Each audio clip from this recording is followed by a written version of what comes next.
우리 지난 시간에 어디까지 배웠었냐면 이제 철기 문화가 도입이 되면서 철제 농기구를 활용해서 농업 생산량이 증가하게 되었죠. 그러면 인구는 늘어나게 되었고 또 무기를 철로 만들게 되면서 정복 전쟁도 더욱더 활발하게 되면서 다양한 국가가 등장하게 된 모습을 봤었어요. 그래서 여러분 잘 생각해봐요. 여러 국가가 등장을 하는데 이 여러 국가들은 아직은 국가의 초기적인 단계예요. 그래서 원래 각 지역마다 어떤 부족들이 이렇게 있었을 거 아니에요. 그 부족 등을 통합하고 그다음에 그 부족을 이끌고 있는 큰 부족이 있는 개념이었던 거죠. 그래서 부족과 부족들이 이렇게 있는 거고 이 부족을 통합한 부족에서 가장 강력한 사람 지도자를 이제 왕이라고 불렀던 거잖아요. 그래서 이렇게 국가가 나타났을 때 초기 모습은 부족 간의 어떤 연합의 모습 또는 연맹왕국의 모습을 보여주더라. 그래서 연맹왕국이라고 하면 이렇게 부족 단위의 족장들이 연합을 한 상태에서 왕과 함께 국가를 운영하는 모습을 주로 보여줬는데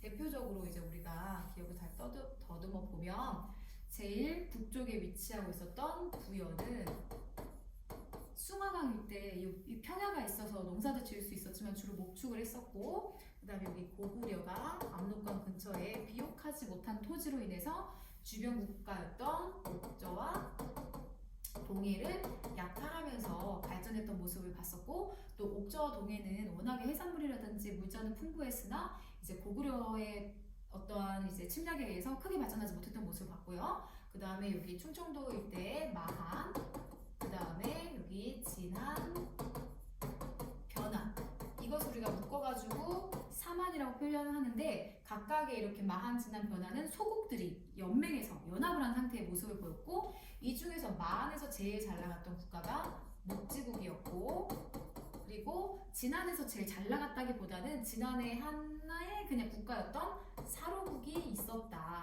그 다음에 변안에서는 이제 가야, 구로국, 가야국 이렇게 나오게 될 거예요. 자, 그래서 이렇게 있었던 나라들 중에서 이제 연맹왕국을 갖고 있었던 나라들 중에서 이제 우리가 오늘 배워야 되는 주제는 바로 뭐냐면 오늘의 주제는 고대 국가예요. 그러면 우리는 어떤 기준에서 고대 국가라고 얘기를 해주냐면 고대 국가는 이 왕의 힘이 강해요. 왕권이 강해야 된단 말이에요. 왕권이 강해야지만 통솔력이 강해지고 우리가 이렇게 연맹왕국에서 고대 국가에서 보여주는 가장 큰 차이점은 뭐라고 하냐면 중앙 집권화된 모습이다 이라는 얘기예요. 지금 어떤 이야기냐 하면 이게 다양한 부족이 있다 보면 다양한 목소리가 나오고 어쨌든 지배 권력이 조금 흐트러질 수 있잖아요. 그래서 이제 이러한 족장이 왕을 중심으로 이렇게 부족들이 이렇게 나뉘어져 있었던 모습에서 이게 부족적 성격을 갖고 있다는 것은 왕 입장에서는 살짝 부담스러울 수 있는데 얘를 최대한 왕을 중심으로 해서 이제 밑으로 어떤 자신의 관료로 또는 관등으로 만들 수 있어야 되는 게 바로 이제 고대 국가로 가는 모습이에요. 그래서 얘는 우리가 지난 시간에 배웠던 모습이니까 이쪽으로 보내고 어떤 모습이 되어야 되냐면 고대 국가가 되기 위해서는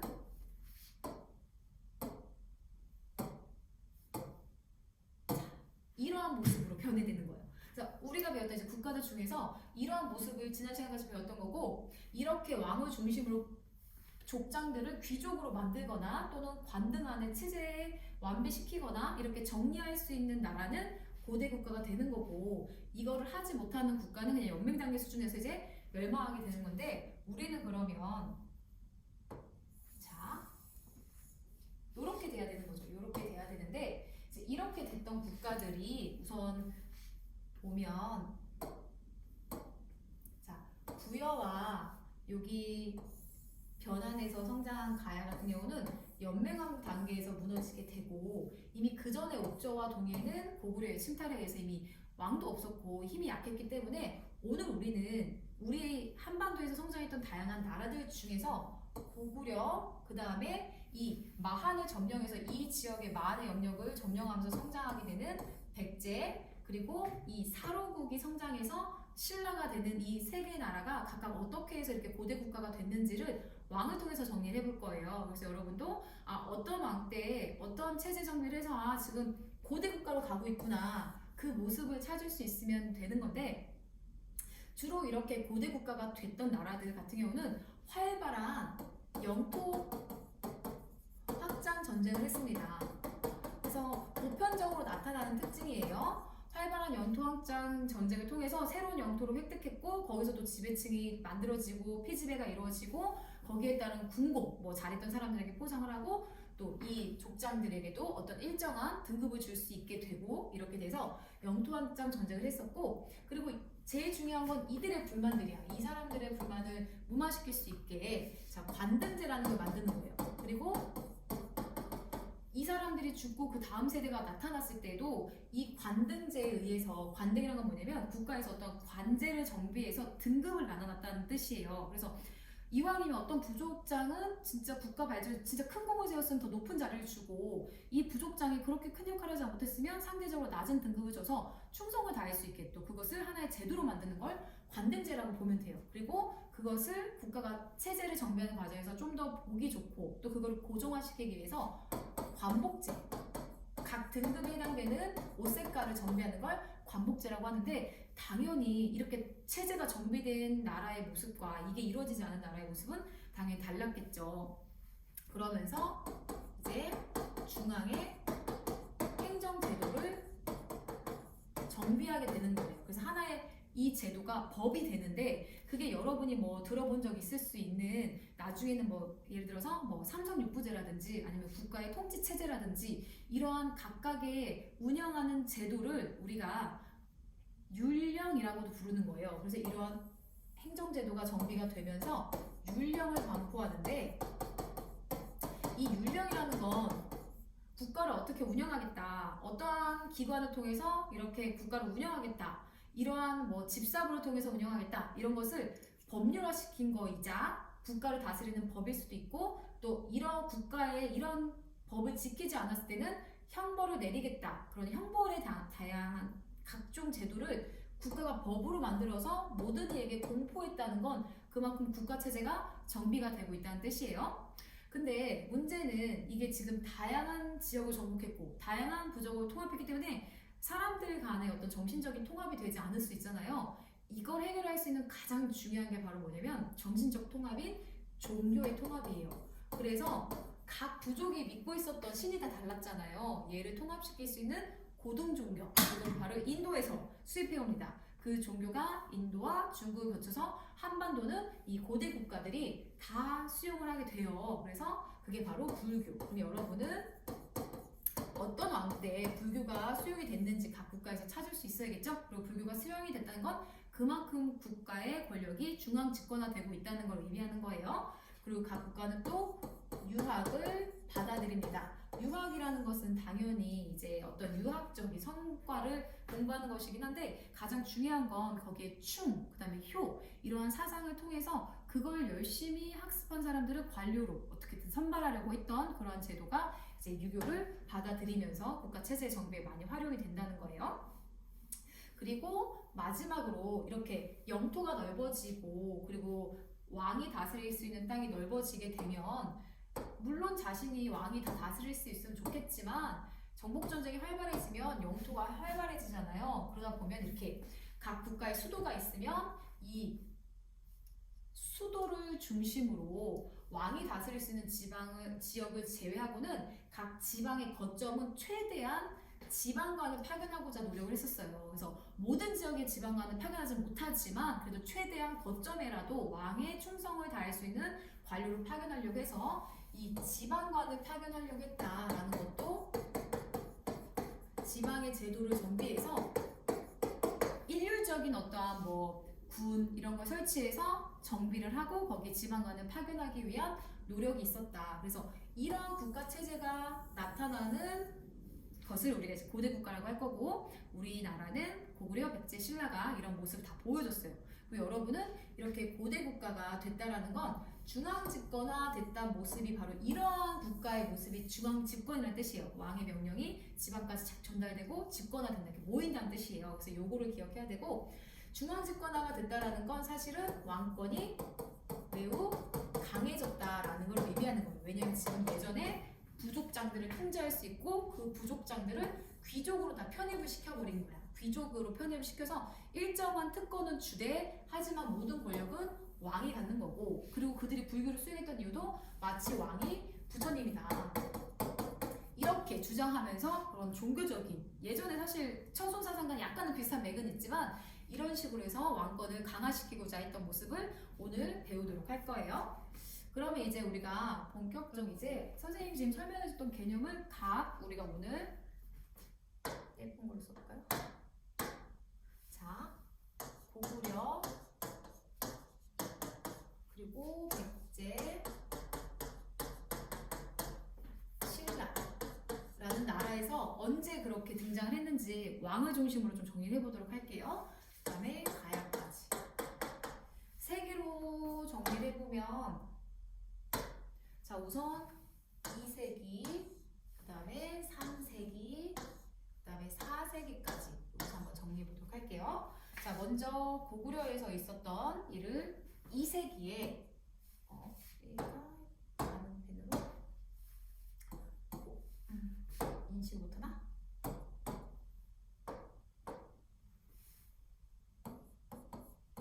고국 천왕 때 우리가 좀 전에 배웠던 부족적 성향, 그쵸? 고구려는 처음부터 5개의 부족이 연합했던 모습이었는데 그 5부족이 원래는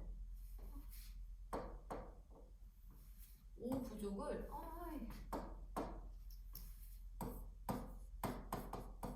5부족의 성격이 원래는 매우 부족적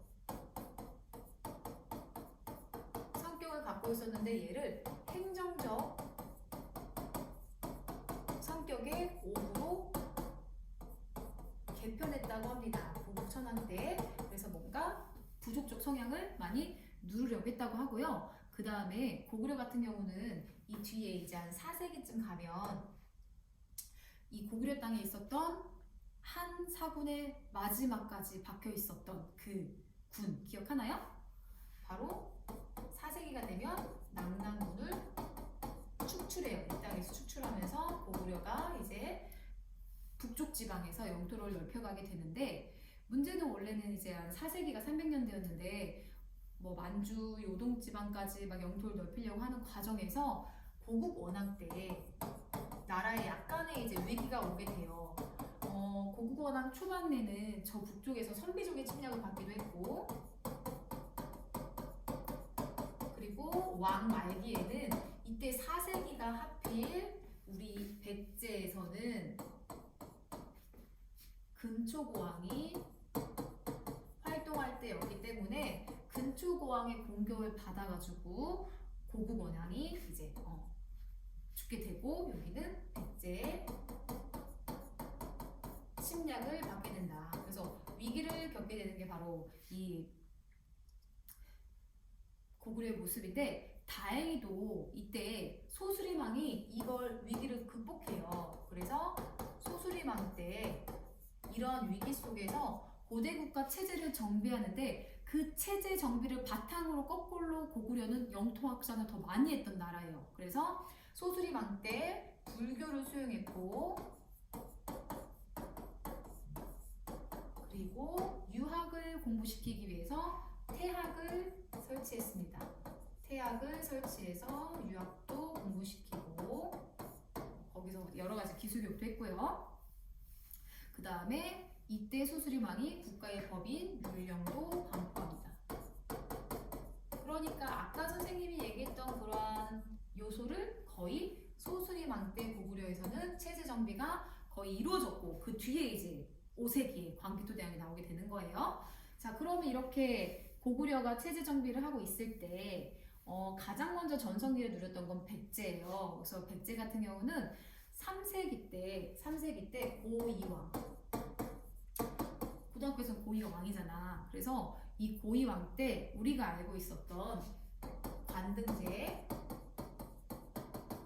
관복제를 정비해요. 이게 갖고 있는 의미는 아까 얘기했었죠. 그러면서 체제가 정비가 됐고, 그리고 그 다음에 이제 이 4세기의 근초고왕 때 바로 영토 확장과 더불어 전성기를 누리게 되는데, 근초고랑 때 여러분이 약간 잘 기억해봐요. 분명히 백제가 있었던 곳은 원래 마한이라는 곳이 있었던 곳이잖아요. 그래서 마한을 정복하면서 그 지역을, 충청도 지역을 넓힐 수 있었고, 워낙에 백제가 처음부터 알죠? 원래는 십제였는데 커가면서 백제가 된 거잖아요. 십제일 때부터 근거지가 한강역이었어요. 그래서 한강역을 근거지로 마한을 정복해서 영토를 넓혔고, 심지어 이때가 바로 요때. 그래서 여기 요때. 그래서 고구려도 공격했었다.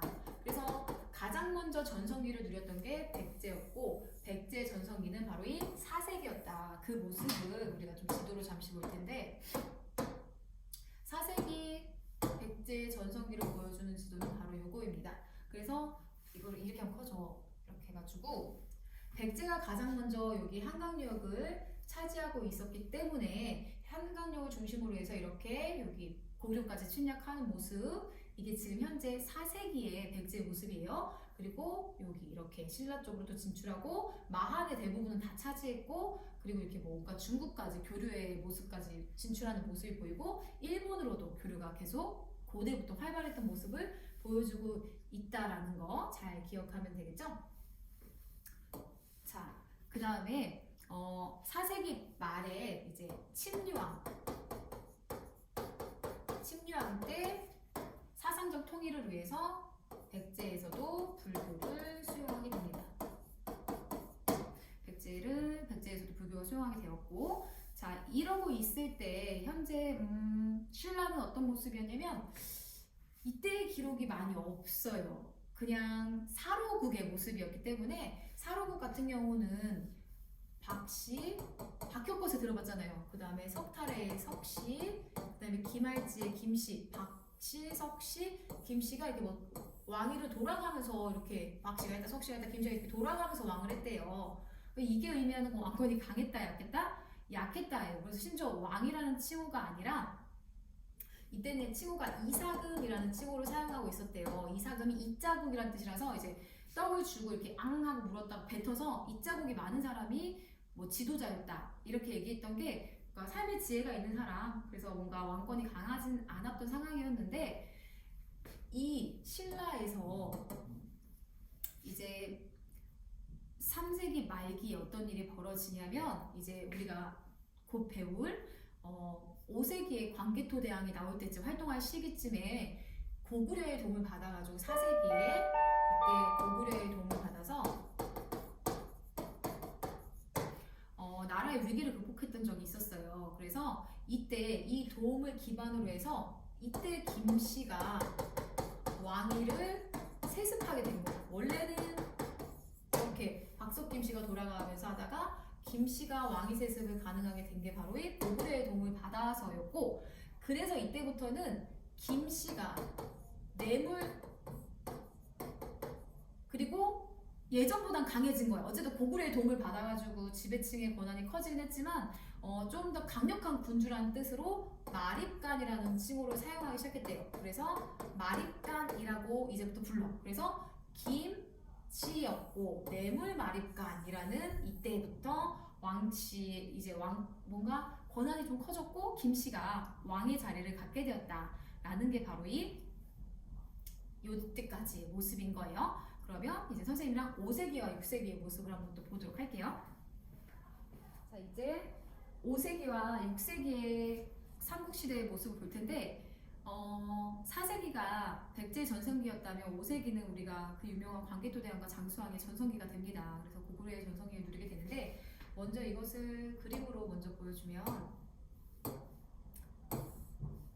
너무도 유명한 사진이죠? 이게 바로 5세기의 고구려예요. 그래서 5세기의 고구려의 모습을 보면 이제부터 본격적으로 이제 뭐 만주도 진출하고, 그 다음에 특이한 게 바로 평양으로 천도했다는 거야. 그래서 평양으로도 천도하고, 그리고 뭔가 이렇게 계속 내려오고 있는 모습을 보이게 되는데, 광개토 대왕 때 먼저 광개토 대왕의 특이한 점이 뭐였냐면 요동, 뭐 부여, 거란 이쪽으로 진출하는데, 여러분이 얘를 빨간색을 좀 잘 봐야 돼요. 광개토 대왕은 토지마 거꾸로, 선생님이 원하는 방향으로 거꾸로 들고 있어요. 안돼 그렇지. 매우 특이한 게 광개토대왕은 아까 얘기했듯이 신라의 위기가 있었을 때 신라 같은 경우는 지금 이 지역 자체가 봐봐요. 이거 신라의 영토였을 때 가야와 이쪽의 외가 좀 뭔가 연합한 상태에서 약간 신라를 좀 괴롭히는 형국이었고 이걸 극복하지 못하고 고구려에게 도움을 요청했고 당시에 광개토대왕 시기에 군사적 지원을 통해서 신라를 도와줬던 모습이 아까 얘기했던 게 바로 여기에 나와 있는 거예요. 그래서 오히려 이걸 통해서 김씨가 고구려를 등에 업고 왕을 세습하게 되었다라는 얘기도 들었게 되었죠. 그리고 원래 수도가 북내성이었는데 장수왕 때 수도를 평양으로 옮기면서 전략적으로 남쪽으로 진출해요. 우리가 이걸 뭐라고 하냐면 남진정책이라고 하는데 남진정책의 결과 지금 보면 한강유역이 어느 영토로 넘어간 거예요? 고구려로 넘어가게 되고 그리고 5세기에 이렇게 고구려가 잘 나갈 때 생뚱맞게 보면 원래 수도를 한성으로 갖고 있었던 백제는 웅진 지금의 옆에 우리 조금만 가면 있는데 돌아가라 여기 공주로 수도를 천도하게 된 모습을 보게 되고 이때 진짜 또 이게 약간 나비 효과처럼 여러 꼭 기억해야 되는 사건 중에 하나가 또 뭐 있냐면 아까 집중해서 들은 친구들은 혹시 신라가 누구의 괴롭힘을 받는다고 선생님이 얘기했었죠? 일본과 가야의 연합 세력에 의해서 괴롭힘을 받는다고 했죠. 광개토대왕이 내려서 다 짓밟아준 거예요. 다 짓밟아주는 과정에서 어쨌든 다시 한 번 더 신라를 괴롭히지 않기 위해서 그 근거지가 됐던 곳을 쑥대밭으로 만들었는데 당시에 가야는 연맹들의 연합체라고 했었잖아요. 그 연맹을 이끌고 있었던 곳이 여기 금강가야라는 곳이었는데 금강가야가 쑥대밭이 돼서 쇠퇴하게 되는 계기가 됩니다. 그래서 그 모습을 어떡할게 줄어들어라 됐다. 자 그럼 이제 광개토대왕의 업적을 정리해보면 먼저 광개토대왕은 만주 지역 대부분을 차지했다.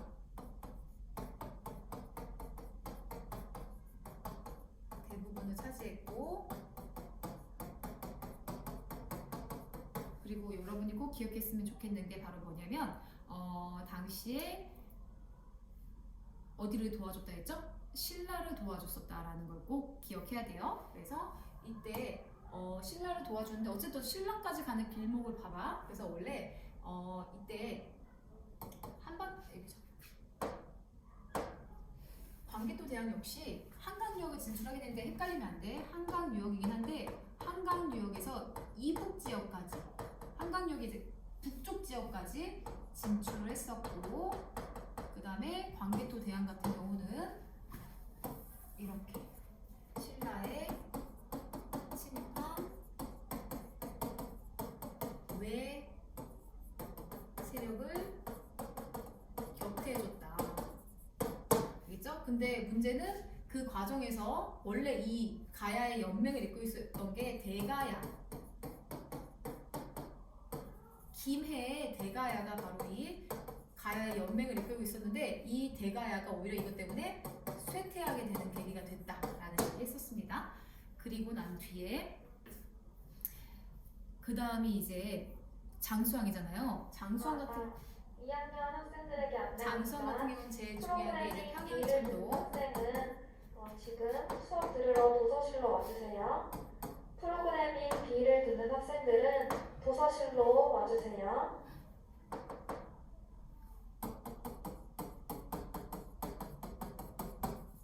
평양을 천도했다는 것 자체가 원래 수도가 국내성이었는데 평양성에 내려왔다는 건 고구려의 어떤 목적의식이 이제 남쪽으로 내려가겠다라는 걸 보여주는 거예요. 그래서 우리가 이걸 남진 정책도 이렇게 부르기도 하고 또 남한강유역까지 진출했다.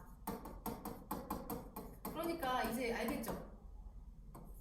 한강까지 이제 진출했다는 의미가 되는 거예요. 그리고 이때 바로 한강을 점령해요. 그래서 한강을 점령했는데 이 사건이 사실은 내가 지우나?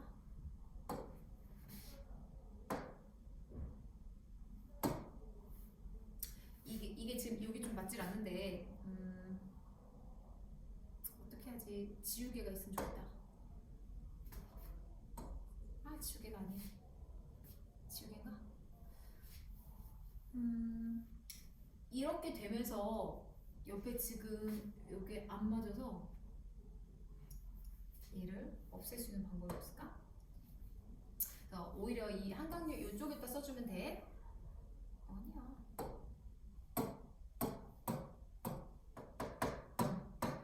한강역을 점령하게 되면서 오히려 백제는 이때 어떤 일이 발생하게 되냐면 웅진으로 천도하게 된다. 그거는 옆에다 써주면 돼요. 알겠죠? 웅진으로 천도하게 되고 당시에 이제 웅진으로 천도하면서 급하게 내려가면서 현재 어떤 일이 발생하게 되냐면 이 고구려한테 얻어터진 백제 한강역을 뺏겼으니까 그 다음에 물론 고구려의 도움으로 왕위를 세습하고 있지만 이들은 또 한편으로는 이 고구려의 어떤 간섭을 되게 싫어해서 이 신라가 고구려를 배신하고 이 둘이가 연합하는 모습을 보여줘요. 그래서 신라와 백제가 고구려의 남진 정책에 대비해서 연합하는 모습을 보여주더라 라는 거예요.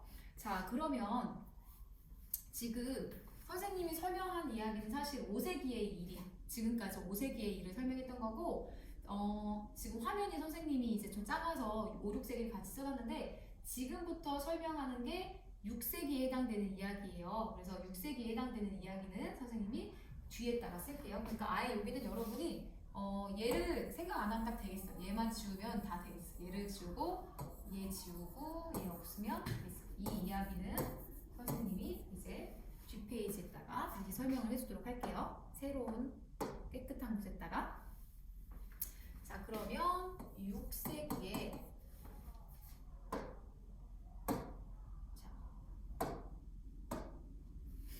자 6세기 이후부터는 사실 이제 고구려 같은 경우는 장수왕이 워낙에 장수해가지고 왕위를 아들한테 주지 못하고 손자에게 주면서 약간 나이 어린 손자가 왕이 되면서 좀 국가의 왕권이 좀 약화돼요. 그래서 귀족들이 조금 활발하게 활동하는 상황이 되다 보니까 선생님이 왕후 중심을 정리한다고 했잖아요. 그래서 이제 더 이상 고구려의 왕은 교과서에 나오지 않게 되고 이제부터는 이 위기를 극복하고자 했던 그걸 적었나야죠. 이거든. 고구려는 뭐 없으니까 이제 백제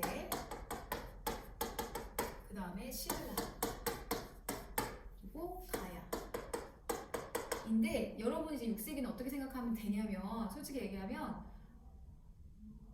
백제는 의도터지고 난 뒤에 백제는 이렇게 생각하면 돼요. 백제는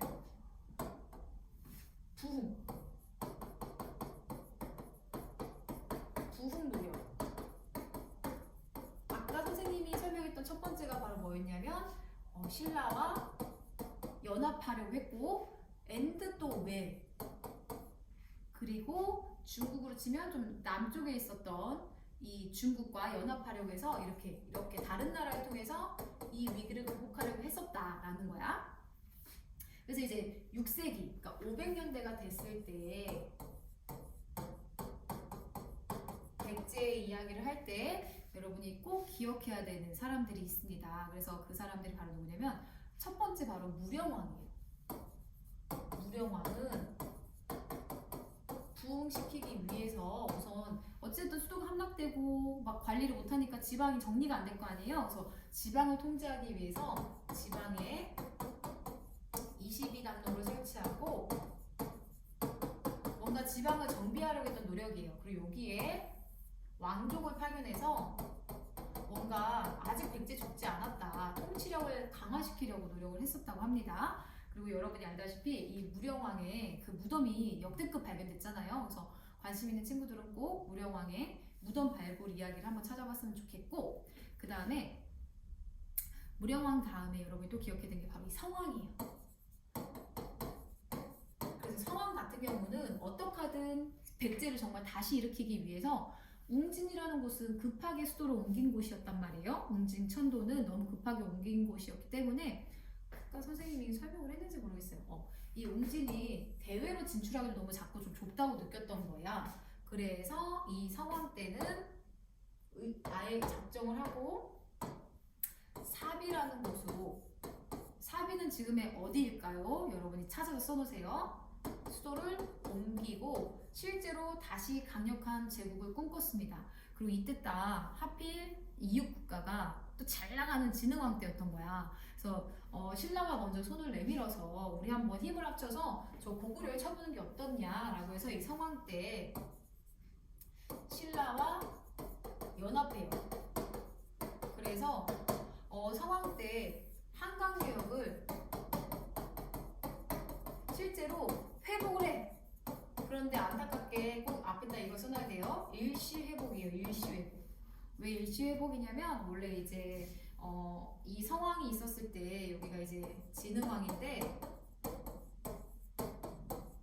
진흥왕이 약속할 때 뭐라고 했냐면 한강유역에 비옥한 남쪽은 이제 원래는 백제가 갖고 북쪽을 신라가 갖겠다라고 약속을 했었는데 막상 이제 고구려를 몰아내놓고 봤더니 강남 지역이 너무 멋있는 거예요. 너무 좋은 거예요. 비옥한 거예요. 그래서 그 약속을 깨버리고 성왕을 고구려 죽여버리고 한강유역 전체를 그래서 오히려 이때 이 진흥왕의 업적으로 오히려 한강유역을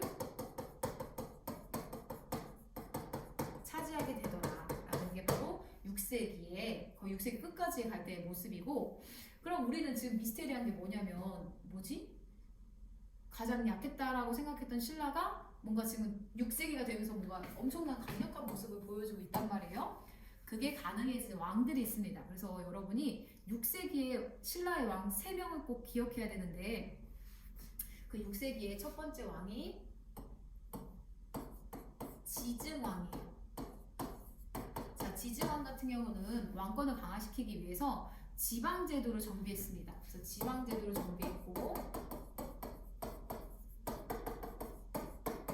그리고 이때부터 처음으로 이제 더 이상 마립간이라는 용어를 쓰지 않고 마립간을 이제 왕이라고 쓰고 나라의 이름도 신라 이렇게 바뀌었던 게 바로 이 지증왕 때 업적이었고 지증왕 다음에 또 버풍왕 때는 버풍왕 때 업적도 잘 기억해야 돼요. 자, 버풍왕 같은 경우는 이 법자가 되게 중의적인 의미를 가질 수 있어. 첫 번째는 우리가 얘기하는 원래 법하면 딱 생각나는 게 그렇지 율령을 반포했다는 거.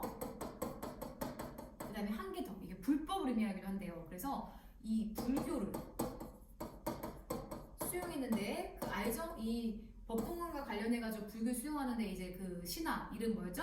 이땡땡 이땡땡 목을 잘라더니 막 흰 우유가 나왔다라는 이야기가 있잖아요. 그래서 관련된 얘기 한번 찾아보시고요. 그리고 이제 병부를 설치했는데 선생님이 아까 그랬었잖아요. 국가의 어떤 통치 기구를 정비해서 그것을 법으로 만들고 반포하는 것도 율령이라고. 근데 병부가 없었다는 거야. 그러면 병부라는 걸 따로 만들었다는 건 군사권이 원래는 기존에 어떤 귀족들이라든지 족장 출신 세력들한테 있었던 것을 왕이 통솔할 수 있는 부서를 만들었다는 건 엄청난 강력한 왕권을 가질 수 있다는 거였고 이걸 기반으로 했기 때문에 그 다음 이제 진흥왕 때에 와서 바로 그 유명한 영토 확장을 할 수 있었던 거예요. 그래서 진흥왕 때 같은 경우는 한강유역을 차지하게 됐다는 것과 또 함경도 지역까지 진출해요.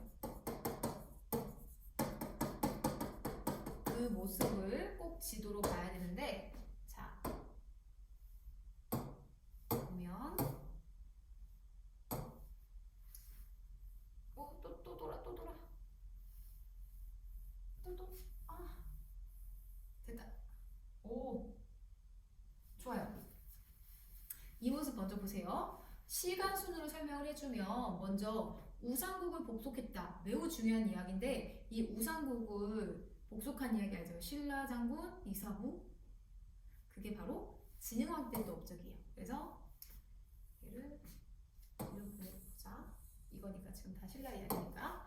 그래서 보면 지증왕 때 색깔을 좀 더 업적 중에 바로 우상국을 복속했다라는 이야기도 있고요. 그 다음에 여기 보면 금관가야를 복속했다라고 되어 있죠. 그러니까 아까 선생님 그랬잖아. 금관가야가 쇠퇴만 했던 거고 실제로 이렇게 아예 댕강 이제 아예 몰락하게 되는 거. 법봉왕 때 업적이야. 그래서 법봉왕 때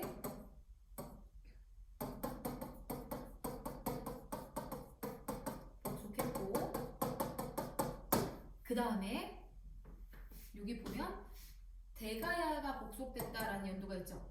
어떤 이야기냐면 가야 이야기를 이제 조금 더 해주면 아까 가야의 연맹을 이끌고 있었던 게 김해 지역의 금관가야였는데 광개토 대왕이 금관가야 지역을 쑥대밭으로 만들고 난 뒤에 고령이라는 지역에서 원래 대가야가 성장하고 있었어요. 대가야가 성장하고 있었고 대가야는 대가야대로 잘 나가고 있었고 금관가야는 쇠퇴하고 있다가 버프왕 때 끽하고 죽는 거고 이 대가야가 멸망시키는 건 바로 이 진흥왕의 또 업적이야. 진흥왕이 대가야를 멸망시키게 된다. 그 이야기입니다. 그리고 우리 충청북도 옥천에서 백제 성왕이 전사한 이야기까지 지도로 나와 있습니다. 그래서 최후에는 이렇게 봐봐요. 한강유역을 차지하게 된 진흥왕 때 여기까지 다 영도 넘어가고 여기 창녕 그러니까 여기까지 온 거잖아.